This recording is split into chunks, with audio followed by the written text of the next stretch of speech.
Hai viewers, Kata Eci kembali hadir untuk kamu. Udah masuk di episode yang ke-34. Sudah menanti-nantikan topik apa yang mau saya bahas untuk episode kali ini? Sabar, saya mau ngucapin terima kasih dulu nih sebesar-besarnya untuk kalian yang rajin banget kasih komen. Bahkan komennya rata-rata komen positif semua loh di konten-konten yang sebelumnya sudah kalian saksikan. Sungguh itu merupakan vitamin booster buat saya untuk selalu rajin memproduksi konten-konten Kata Eci untuk episode selanjutnya. Semoga bermanfaat ya. Dan untuk episode ke-34 kali ini saya mau share persiapan-persiapan yang biasa saya lakukan ketika saya mau nge-MC. Ya, jadi buat kalian yang mungkin baru terjun ke dunia MC dan kadang suka masih bingung dan kayak ragu-ragu gitu sebelum berangkat MC, apa aja ya yang mesti saya siapkan supaya nanti ketika sampai di lokasi acara itu enggak yang tiba-tiba ada yang kelupaan atau ada hal-hal yang ketinggalan seperti itu ya. Nah, di episode ke-34 kali ini dari Fasaka Bali saya akan share persiapan-persiapan yang harus dilakukan sebelum kita MC. Tonton episode ke-34 sampai selesai.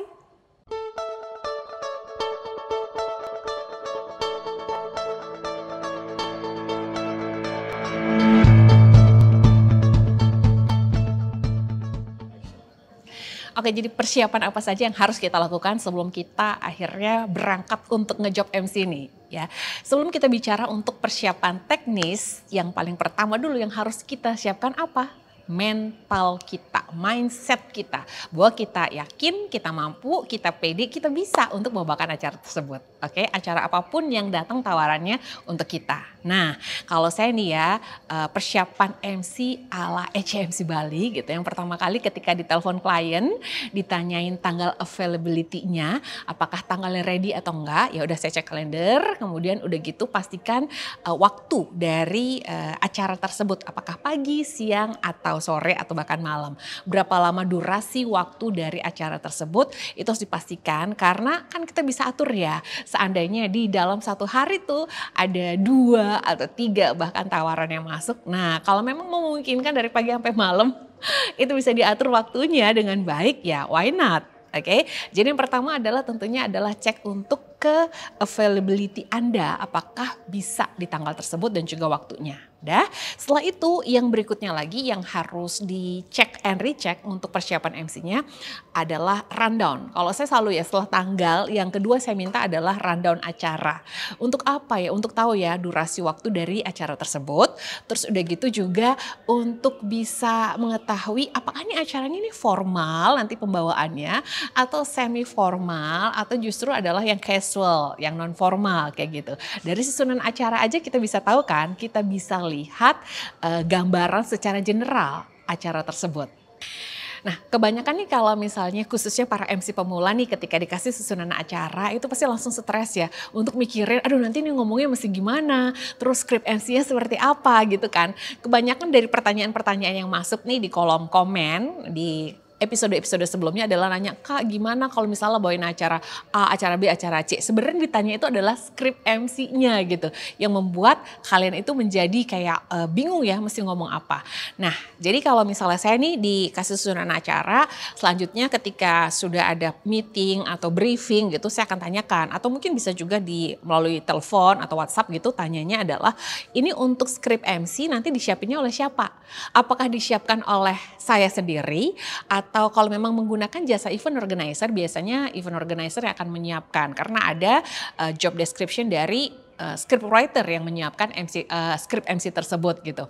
Jadi kalau memang sudah disiapkan ya syukur, kita tinggal membaca saja nanti script yang sudah disiapkan. Penambahan-penambahan atau improvisasi sesuai dengan pemilihan kata yang sering kita lakukan silakan. Tapi memang sih seharusnya kalau menggunakan jasa event organizer, script MC sudah disiapkan oleh mereka. Kecuali ada permintaan khusus untuk kita ya, Mbak Eci boleh minta tolong nggak nanti sekalian dibuatin script MC ya? Boleh aja. Sebenarnya itu ada penambahan biaya, tapi ya cincai lah ya kalau memang udah kenal terus udah kayak memang nyamannya kita mau pakai kata-kata kita sendiri ya silakan aja dengan tulus dan ikhlas saya akan membuatkan untuk skrip MC-nya gitu. Oke. Jadi setelah susunan acara tentu akan larinya ke skrip MC.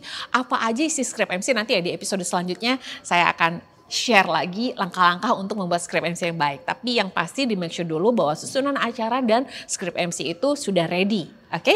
Skrip MC kelar dan dari susunan acara tersebut kan kita juga bisa tahu ya acaranya formal atau non formal. Selanjutnya tanyakan dress code untuk MC-nya apa. Ya, tergantung tuh acaranya indoor atau outdoor. Dan biasanya sih langsung aja sih klien akan kasih tahu, oh nanti dress code-nya adalah menggunakan tradisional atau pakai blazer atau pakai batik, dress dan lain sebagainya. Oke. Jadi kita sesuaikan dengan acara apa yang akan kita bawakan dan juga boleh kalau saya sih biasanya nanya langsung ya, adakah request warna tertentu untuk dress code yang diminta gitu.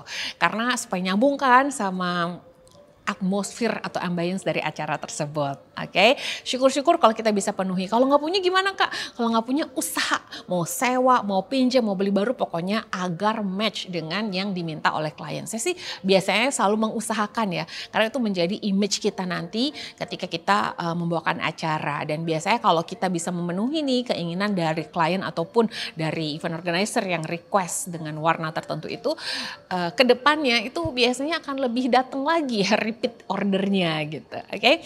Nah, dari wardrobe itu akan nantinya nyambungnya kemana? Nyambungnya adalah ke tentu dari ujung rambut ujung kaki ya. Hairdo-nya nanti seperti apa. Kemudian setelah hairdo juga akan pemilihan sepatu atau sendalnya seperti apa gitu kan.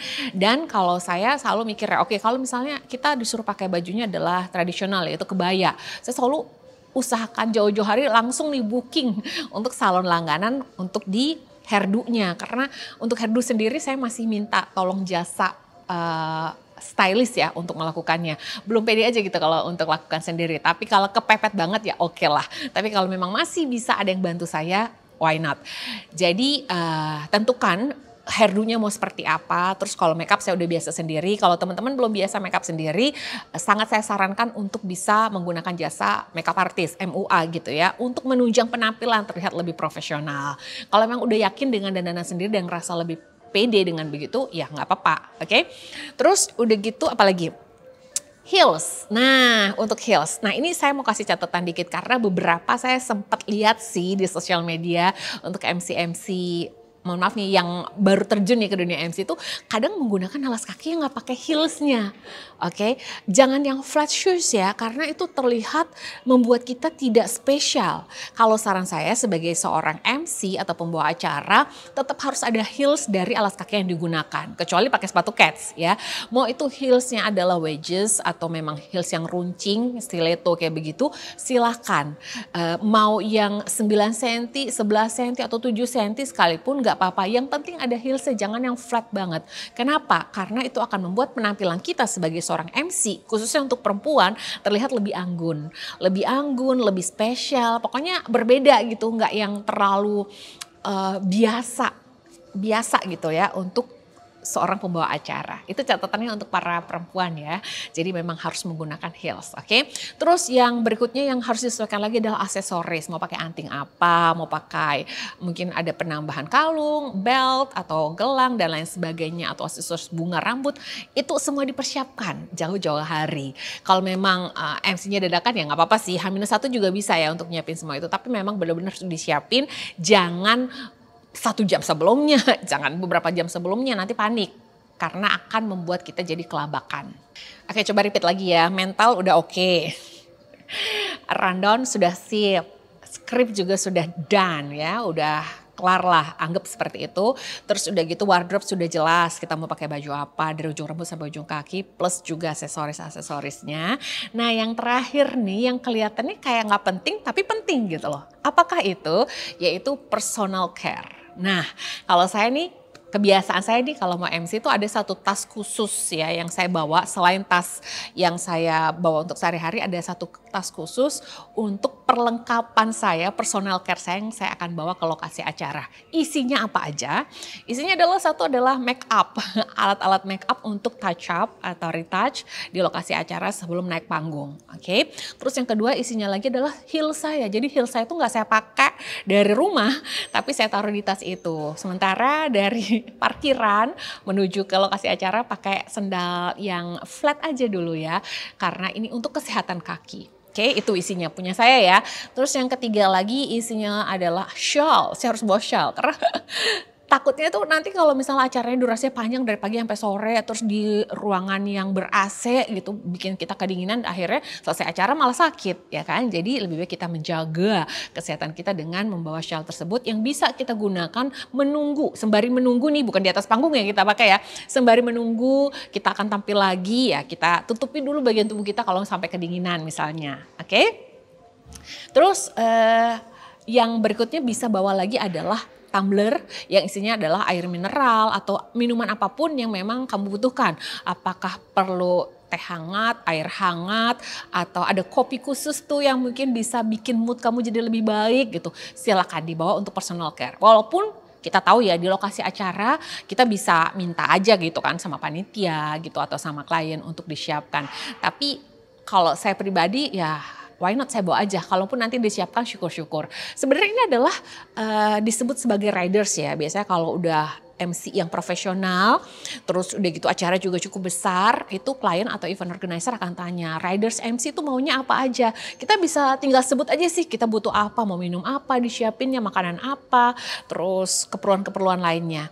Kalau memang ditanyain, kalau memang masih pemula dan belum sampai sedemikian detail pertanyaan dari klien kita, ya udah kita siapin dulu aja sendiri ya. Oke, udah kan air mineral. Terus snack atau makanan-makanan ringan kalau memang dibutuhkan. Karena kadang kalau buru-buru kita suka nggak sempat sarapan. Harusnya nggak boleh ya, tapi kalau memang terjadi dan kita nggak sempat sarapan, ya paling nggak kita ada cemilan di dalam tas, entah itu roti ataupun biskuit dan lain sebagainya, asal yang tidak membuat tenggorokan terganggu. Oke, jangan kayak kacang, jangan yang keripik-keripikan kalau bisa, jangan yang goreng-gorengan lah ya, tapi yang memang aman untuk dikonsumsi. Terus yang saya pasti bawa lagi apa? Adalah permen. Kalau saya selalu bawa permen mint buat menjaga kesegaran nafas ketika MC. Tuh, sedemikian detailnya saya ya isi tas itu. Terus yang harus saya bawa lagi adalah ini buat jaga-jaga aja ya, teman-teman kalau memang dibutuhkan obat-obatan ringan. Saya tuh ya ada sih obat-obatan ringan karena saya punya migrain, jadi saya selalu bawa obat untuk anti migrain gitu. Atau yang ringan aja nih, saya nggak nyebut merek ya, saya nyebut clue-nya aja kayak antangin misalnya. Yang kayak gitu-gitulah ya. Kalau misalnya sewaktu-waktu merasa nggak enak dalam bukan acara kan tertanggulangi dengan segera. Terus isi tas saya apa lagi ya? Isi tas saya tuh banyak ya, nanti kalau memang memungkinkan di shorts itu saya akan share apa aja isinya. Nah termasuk kayak macam jepit rambut, terus udah gitu sisir, hairspray, apalagi peniti itu ada di personal care saya yang saya bawa. Dan di dalamnya juga ada tisu kering, tisu basah gitu saya selalu bawa. Dan yang jangan sampai kelupaan adalah alat tulis. Nah kalau itu saya bawa lengkap ya, yaitu pulpennya dan juga tip X ya, penghapusnya itu.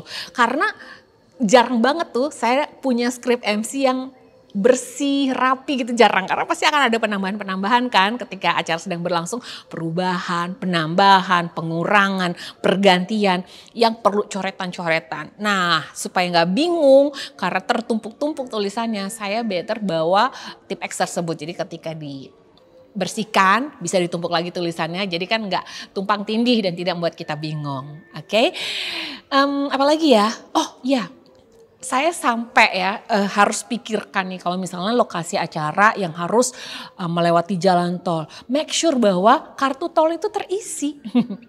Jangan sampai udah keburu-buru, tiba-tiba ketemu macet, terus kartu e-tol nggak keisi, kan take time lagi ya kan untuk mengisinya. Jadi kalau bisa diisi jauh hari sebelumnya, lebih baik untuk persiapan. Jadi kita tenang dalam perjalanan, nggak mikir harus cari ATM terdekat di mana ya, atau bisa ngisi kartu e-tol di mana ya gitu ya, supaya kita bisa sampai di tujuan tepat pada waktunya. Banyak banget ya perintilannya isi di personal care, sampai yang biasa ini sih selalu saya bawa ya, nggak cuma di acara-acara MC, tapi di tas saya sehari-hari pun tuh selalu ada yang namanya adalah power bank, kemudian charger gitu kan, headset. Nah itu memang must have gitu ya di dalam tas. Kadang kalau durasi MC yang panjang ya, dari pagi sampai sore kita handle meeting, terus malam lanjut dinner, itu kan nggak mungkin lah ya baterai handphone kita bertahan selama itu. Jadi memang alangkah baiknya kita juga membawa untuk perlengkapan tersebut, charger, power bank, headset dan lain sebagainya. Gitu sih hal-hal yang biasa saya siapkan dan saya bawa kalau saya mau membawakan suatu acara. Kalau teman-teman gimana? Ada lagi nggak sih hal-hal lain yang mungkin saya nggak bawa ternyata kalian siapkan loh? Boleh di-share di kolom komen di bawah. Kita bisa berbagi, kita bisa kasih saling masukan gitu kan untuk kedepannya supaya persiapan kita menjadi lebih matang dan mantap lagi saat akan membawakan acara. Oke, semoga tips kali ini atau sharing saya kali ini bermanfaat buat teman-teman yang memang suka bingung gitu ya. Suka kalut kalau mau MC tuh harus siapin apa aja sih gitu. Supaya nggak bingung-bingung lagi. Itu checklist yang bisa teman-teman buat, yang bisa teman-teman catat ya yang saya sebutkan tadi. Jadi sebelum berangkat MC itu bisa dicek satu-satu. Apakah semua sudah disiapkan atau belum. Dan semoga lancar dalam membawakan acaranya. Oke, terima kasih sudah menyaksikan Kata Eci untuk episode 34 ini. Jangan lupa di subscribe, like, dan juga komen. Kalau memang teman-teman ada masukan-masukan yang mau disampaikan lagi atau pertanyaan yang ingin diajukan. Terima kasih sudah menyaksikan dan kita jumpa lagi di episode selanjutnya. Bye.